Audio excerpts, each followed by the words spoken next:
Bagaimana cara agar kolbu seger kembali, ya, dia kemudian on lagi, gitu ya, sehingga bisa menikmati. Mudah sekali. Kalau jenisnya barang-barang elektronik, dia punya baterai, diapain? Dicasnya kemana? Ke hidung atau ke colokan itu? Colokan itu, ya, nggak ke hidung ya. Nah, kita ini salah colok biasanya. Kolbu itu nggak akan seger dengan kajian fikih. Kolbu itu seger dengan kajian zikrullah. Tapi amal akan bagus kalau belajarnya fikih. Nah, jadi ada orang belajar fikih tapi isinya pembid'ahan. Ini bid'ah, ini salah. Akhirnya kolbunya ternodai oleh ngeremehin orang, nyalahin orang. Nggak jadi tazkiyatun nufus. Di Quran kan jelas, ya. Qad aflaha man zakkaha. Sungguh beruntung yang mensucikannya. Ya, ayatnya banyak, ya, ada berapa ayat? Ada 2 macam itu. Nah, kalau yang satu lagi itu misalnya wa dzakara asma rabbih fasalla. Misalnya itu. Ternyata sholat yang nikmat itu bukan yang sholat dulu baru zikir, tapi zikir dulu baru sholat.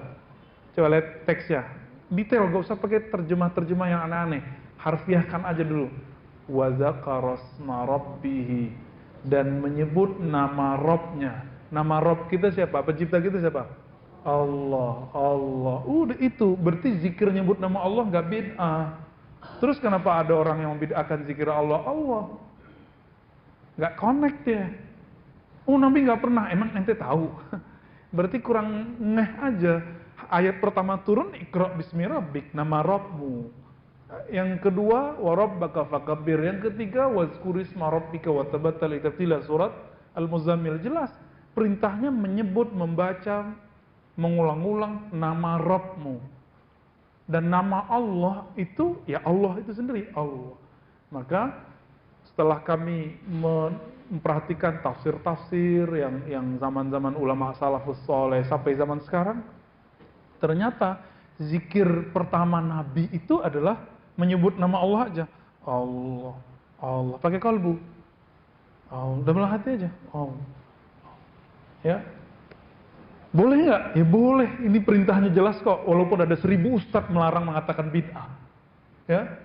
Wah, ada 1000 kiai bilang zikir Allah Allah bid'ah, itu dia lagi nggak tahu ayat aja, bukan dia jahil. Emang dikit iya gitu ya. Udah jelas ayatnya, Iqra bismi rabbik, sebut, baca nama Rabbmu. Siapa nama Rabbmu? Allah. Surat Al-Muzammil ayat 8, wazkurisma rabbik, sebut nama Rabbmu. Siapa nama Rabbmu? Allah, Allah, Allah. Udah gitu zikirnya. Cuma ada tekniknya, kalau coba-coba sendiri nggak ada efeknya. Kalau kita latihan fisik sendiri, latihan silat sendiri kan nggak ada efeknya, malah capek. Nah, latihannya itu ada prosesnya. Nah, nanti kalau mau, katanya ada ruangan khusus ya, kita di hari apa gitu, nanti pengurus koordinasi aja. Jangan sampai kemudian kita sudah pindah alam baru ketemu zikir itu, ya. Berdebat antara 2 imam, Ibnu Taimiyah dan Imam Ibnu Athaillah. Kata Ibnu Taimiyah nggak boleh zikir Allah Allah. Kata Ibnu Athaillah, ini ayatnya jelas kok. Debatlah mereka. Ibnu Athaillah sudah senior, sudah tua, sudah paham banyak. Ibnu Taimiyah mengatakan, saya nggak ketemu tuh Nabi itu zikir Allah Allah Allah Allah. Dijawab Ibnu Athaillah, bukankah ada hadis Nabi? La taqumus sa'ata la yuqalu fil ardi Allahu Allah. Hadis Sahih Muslim, tidak terjadi kiamat sampai tidak ada lagi yang baca kalimat Allah, Allah. Jadi antum cari guru ahli zikir Allah, Allah. Nafas naiknya Allah, nafas turunnya nyebut nama Allah. Cari orang itu, dia adalah sumber baterai kita di situ. Cas sama dia. Nah, orang ini kalau terima kita, insya Allah setiap ketemu beliau kita dicas. Tapi kalau jauh dari dia, ya mati sudah ya. Nggak bisa bergerak itu kolbu, nggak hidup, nggak bisa nelfon dia nanti ya. Maka sholat itu disebut sholat karena di dalam sholat itu ada koneksi kepada Allah. Tapi pulsanya adalah wa dzakara asma rabbih Fasalla.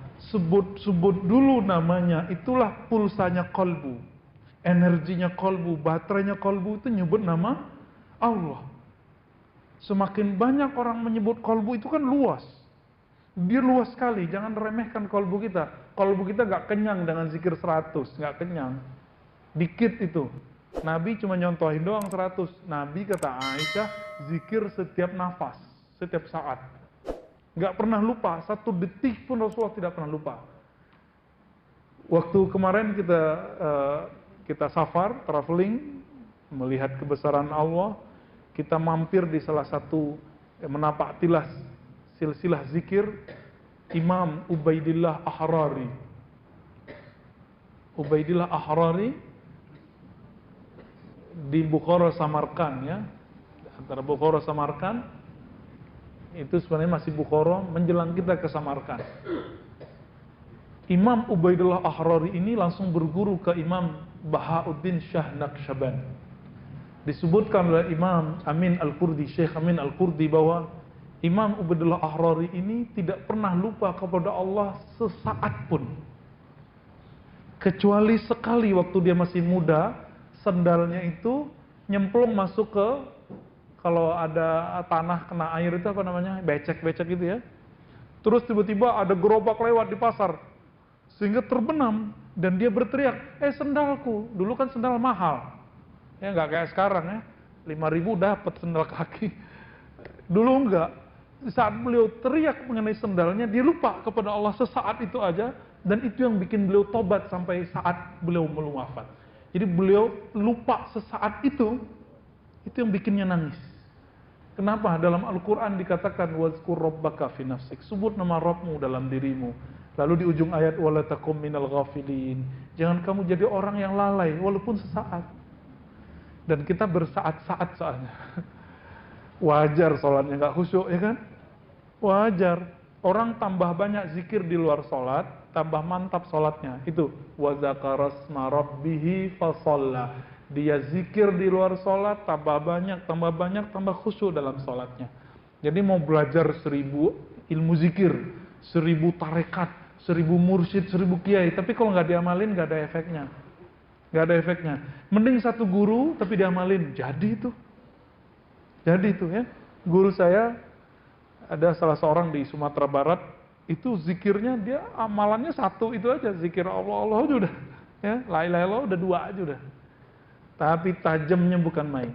Kita datang duduk sebentar itu ngecas langsung full. Ya. Sampai kadang-kadang nggak kuat untuk menahannya lagi, tumpah ruah sudah. Ya. Ada orang begitu. Nah, dapat di mana? Misalnya di surah Al-Fajr. Wadkhuli fi ibadi. Itu perintah untuk mencas kolbu. Masuklah ke dalam golongan hamba-hambaku, bukan hamba-hamba dunia. Apa kata Nabi? Ta'iba abdud dinar. Sungguh lelah hamba-hamba fulus. Kalau ditambah lagi, sungguh lelah hamba-hamba popularitas. Ini ada orang nggak senang sama kita, setiap kali kita tampil dia bilang, wah itu mau pengen popularitas. Hati-hati. Kita itu nilai orang negatif. Sebenarnya negatif itu ada di sini, ada di kepala kita. Apa kata Imam Sya'rani? Jika kamu melihat ada seorang laki-laki jalanan perempuan, terus kamu mengatakan ini orang pacaran nih. Oh, kayaknya udah macam-macam nih kerjaannya nih.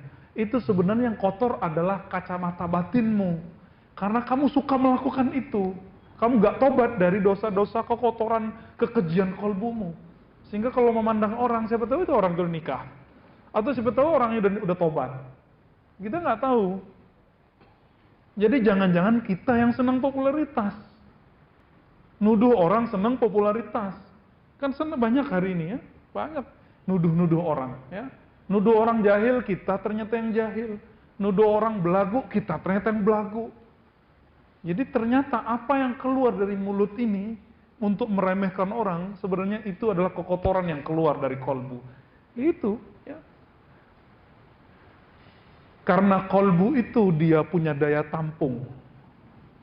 Maka jangan tabung kalimat-kalimat kotor. Jadi kalau kajian tuh jangan cari kajian-kajian yang ngotorin kolbu, yang nyebutin zindik. Untuk apa? Bid'ah. Untuk apa? Ya. itu ngotorin kolbu. Kajiannya kajian tazkiyatun nufus, tapi isinya nyalain orang. Tazkiyatun nufus itu ciri-cirinya sibuk dengan kesalahan diri, bukan sibuk sama kesalahan orang. Itu baru tazkiyatun nufus alias tasawuf. Ini masih nyalain orang lagi ya. Nyalahkan zikir pagi sore buat zikir pagi sore sendiri. Ya kan? Oh, Nabi nggak pernah zikir begitu. Ternyata dia buat buku sendiri, ya, tarekat baru itu. Tarekat pagi sore. Ya. Allahu Akbar. Hah? Rumah makan mentang-mentang orang Padang ya. Kita sama. Baik, jadi gimana caranya? Di surat Al-Kahf dikatakan wasbir nafsaka ma'alladzina yad'una rabbahum. Hendaklah kamu bertahan. Nah, wasbir itu ternyata sabar itu ada yang lebih berat dari sabar menghadapi musibah. Itu bertahan duduk bersama orang-orang soleh. Itu lebih berat. Orang kena musibah bisa sabar. Orang sakit bisa bertahan. Tapi orang kalau duduk sama orang soleh kadang nggak tahan. Contoh sederhana gini. Waktu saya ikut zikiran di Prancis, di Paris, itu mulai dari jam 6, mereka buka itu jam 10 malam. Jam 10 itu masih terang. Kita mulai zikir jam 6, sampai jam 10 baru berhenti, pas azan. Capek gak? Enggak. Saya nggak ngerasa capek, pegel aja enggak. Kok bisa ya? Jam 6 sampai jam 10 berapa jam? 1, 2, 3, 4 jam. Itu kali-kali pertama saya gabung sama orang, itu nggak merasakan lelah berzikir. Oh, baru ingat di Sahih Bukhari, Mu'az bin Jabal mengatakan, Ta'al nu'min sa'atan. Ayo kamu gabung sini, kita beriman sesaat. Lalu di riwayat Imam Bukhari itu ada syarah Imam Ibnu Hajar dikatakan, apa yang dilakukan oleh Mu'az? Mu'az membaca tasbih, subhanallah, alhamdulillah. Nabi nggak pernah ngajarin begitu. Mu'az buat sendiri. Apakah Mu'az pelaku bid'ah? Enggak. Kan ini masuk ke umumnya ayat. Ayat surah Al-Ahzab, ya allazina amanu zkurullaha dzikran katsira. Ayat berapa tuh? 41 ya. Al-Ahzab 41. Hei orang-orang beriman, sebut nama Allah sebanyak-banyaknya.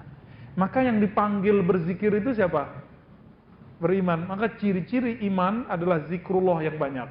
Ciri-ciri munafik zikrullahnya dikit. Itu sederhana tuh. Cari komunitas-komunitas yang begitu, nanti kolbu kita akan full. Nah, ini kajian kita di sini, semoga nanti ada kajian zikirnya. Nanti kita buka Ratibul Haddad, ya, Ratibul Attas, nyampe di tahlil kita nikmati tahlilnya. Mau orang bilang bid'ah itu urusan dia, ya. Kalau ada orang bilang madu itu pahit, kita udah coba madunya manis. Kita masih percaya nggak? Ada 1000 orang bilang di luar sana, madu itu loh pahit. Kita bilang apa? Kamu belum nyobain rasa madu. Kalau kamu nyobain rasa madu, gimana rasanya? Manis. Mau dengerin orang itu atau mau ngikutin apa yang sudah kita rasakan? Karena saya sudah merasakan nikmatnya zikir berjamaah, nikmatnya zikir Allah, nikmatnya zikir la ilaha illallah, nikmatnya zikir keras la ilaha illallah. Kita nggak berani lagi bilang itu bid'ah.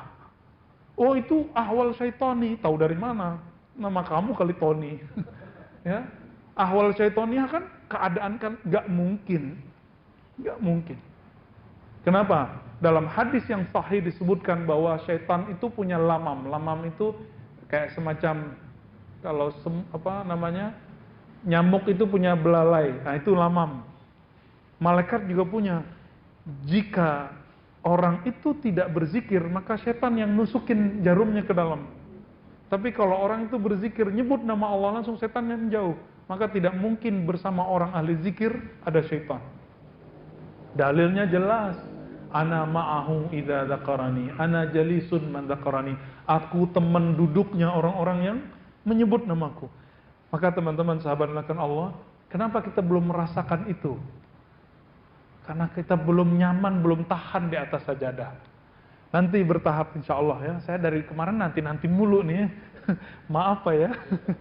Semoga umurnya panjang, umur kita panjang, nanti kita bisa zikir. Bertahap dulu, sabar ya, sabar. kalau sudah siap pikirannya menerima